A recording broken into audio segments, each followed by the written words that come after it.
Hello guys, in today's video, I'll show you how to test for hardware failures in your computer, whether it's Windows 10 or 11.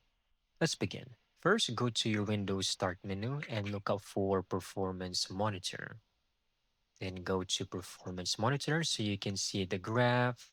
You can click on Reports, System, and Diagnostics to check if there's anything unusual.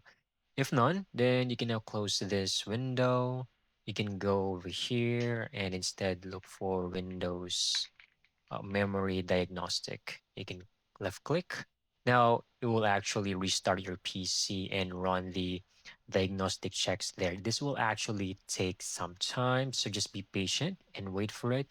Once done, it will basically give you a report and fix everything if it's within its capabilities.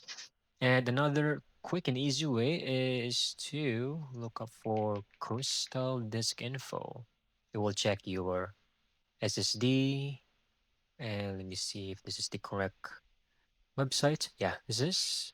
I've downloaded this version, so it will look like this.